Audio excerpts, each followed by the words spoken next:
He's still dealing with us, man. You know? So, we go into this other scripture. Isaiah 40:17.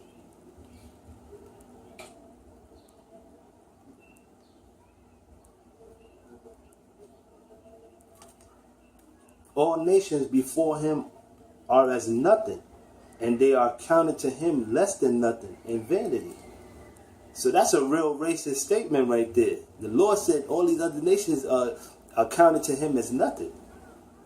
You know, the Lord he don't even think about these nations, these other nations, man, if they go off.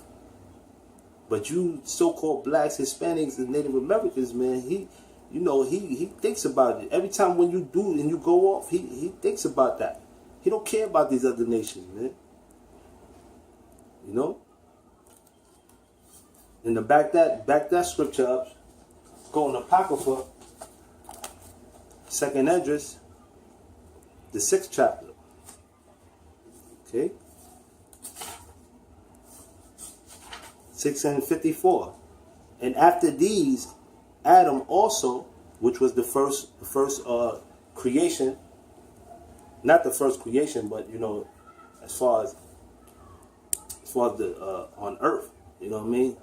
The Lord created Adam, which is Yahweh Shai in the reincarnation, so the first being whom thou madest Lord of all thy creatures, of him come we all, and the people also whom thou hast chosen. So who's this chosen? First, with the elect, and then the rest of the nation. Okay? Because the 2/3 they got to be killed on this side, but they're going to come back in the kingdom in their right mind. So the Lord he still chose the whole nation as a whole. He's still dealing with the whole nation as a whole, but he chose the elect. Salakia. All this have I spoken before thee, O Lord, because thou madest the world for our sakes. There again, it says that the Lord, he created the world for Israel. As for the other people, there it goes. He's talking about the other nations now. As for the other people, which also come of Adam, thou hast said that they are nothing, but be like unto spittle, and has likened the abundance of them unto a drop that falleth from a vessel. Okay? So basically, it's like if you basically spit, you're not going to care about that spit on the ground. That's how the Lord compared these other nations, man. And now, O Lord, behold, these heathens, which have ever been reputed as nothing, have begun to be Lord over us and to devour us. That's like these are the other nations, Moab. They want to have these Chinese restaurants, all these Korean spots and all that. Like, all these other nations, they against Jake. They set up their businesses here. They against Jake, man. Every day they plotting to get money out of you. They devour us, man. That's why the scripture says they begun to be Lord over us and to devour us. But we, thy people, whom thou hast called thy firstborn, the only begotten, and thy favorite lover, are given into their hands. Because all these other nations, in one point or another, they had us in captivity. They had us all, they had us in captivity at one point or another, man. All through history. So the Lord hasn't forgotten about that. But, let me see, Salakia. If the world now be made for our sakes, why do we not possess an inheritance with the world? How long shall this endure? So this is Esdras asking the Lord, if you made the world for our sakes, why are we still at the bottom? Like, how is it that we're at the bottom, and how long, we got to endure this, until you come back, and this happened in his time, so just imagine it's still happening now,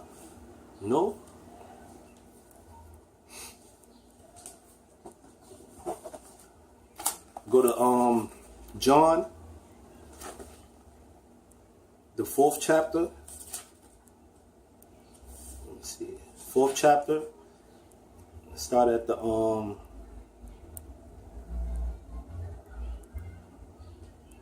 Okay, we're gonna start at the 20th verse, 4 and 20. John 4 and 20.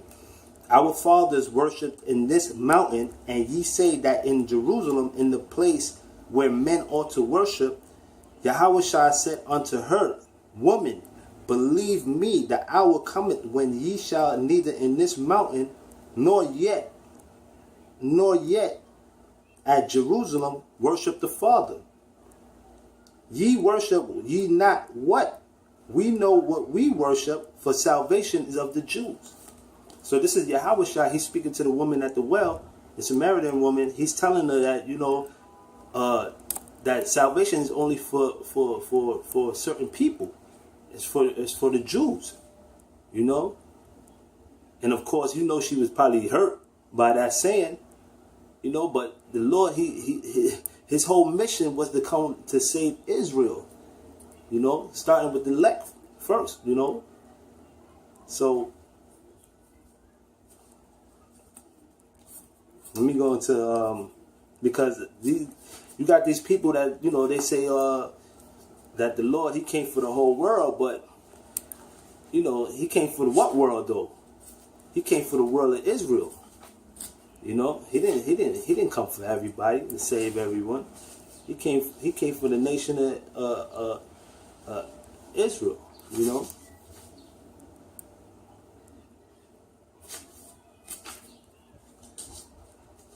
Okay, let me just John 17 and 9.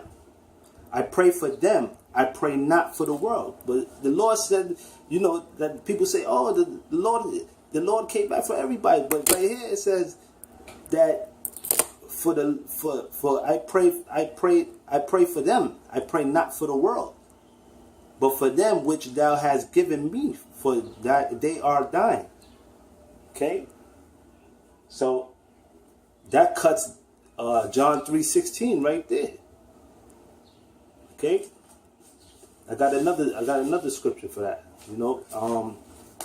Isaiah, the 45th chapter, 17th verse. But Israel shall be saved in the Lord with an everlasting salvation. There you go again. Israel. Ye shall not be ashamed nor confounded, world without end. So that's the world that the Lord that they was talking about in John 3:16. The world of Israel, that world without end.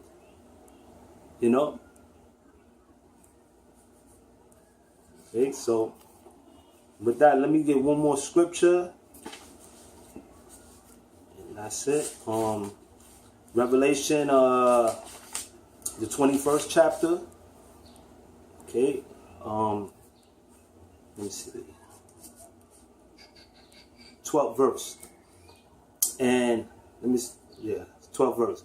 And had a wall great and high, and had 12 gates, and at the gates 12 angels, and names written thereon, which are the names of the 12 tribes of the children of Israel. So this is John the Revelator. He's seeing, in the vision that, in the new earth, in the new kingdom, that, the Lord set up in the new kingdom, basically 12 gates written with the names of the 12 tribes of the children of Israel. If it was for the all nations, what do you think, he'll have all nations names on there? But no, he only had it for a specific group of people, man. These people, like, how can you not see this? This whole book is written for Israel. It's for Israel. It's not for all these other nations, man. It said on the gates written thereof that the 12 tribes of the children of Israel. You can't get past that. That's in the kingdom. You're gonna see that. With that, I hope you guys were edified. I just want to give all praises to Yahweh Ba'Shem Yahweh Shai. Double honors to the apostles and the elders and all the Yakims out there pushing this truth, man, in sincerity. Shalom.